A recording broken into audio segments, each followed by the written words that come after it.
അഞ്ചാം തലമുറ യുദ്ധവിമാനങ്ങളുടെ നിർമ്മാണത്തിന് ഭാരത സർക്കാരിൻ്റെ നിർണായകമായ ചുവടുവയ്പ്. ആത്മനിർഭർ ഭാരതത്തിൽ ഉൾപ്പെടുത്തി തദ്ദേശീയമായി വികസിപ്പിക്കുന്ന advanced medium Kombat aircraft AMCA പദ്ധതിയുടെ ഭാഗമായി അഞ്ചാം തലമുറ സ്റ്റെൽത്ത് യുദ്ധവിമാനങ്ങളുടെ പ്രോട്ടോടൈപ്പ് നിർമ്മിക്കാൻ പ്രതിരോധ മന്ത്രി രാജ്നാഥ് സിംഗ് അനുമതിയേകി. സ്വകാര്യ പൊതു പങ്കാളിത്തത്തോടെ എയറോനോട്ടിക്കൽ ഡെവലപ്മെൻറ്റ് ഏജൻസി ADA ആണ് നിർമ്മാണത്തിന് നേതൃത്വം വഹിക്കുക.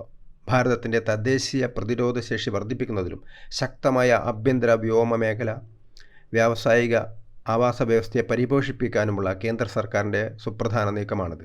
വ്യോമമേഖലയിൽ ആത്മനിർഭരതയിലേക്കുള്ള പ്രധാന നാഴികക്കല്ലാകുന്ന AMCA പ്രോട്ടോടൈപ്പ് വികസനത്തിൽ തദ്ദേശീയ വൈദഗ്ധ്യവും കഴിവ്, ശേഷി എന്നിവ പ്രയോജനപ്പെടുത്തും. AMCA വികസന ഘട്ടത്തിനായി ADA ഉടൻ താൽപ്പര്യ പ്രഖ്യാപന പത്രം പുറപ്പെടുവിക്കും.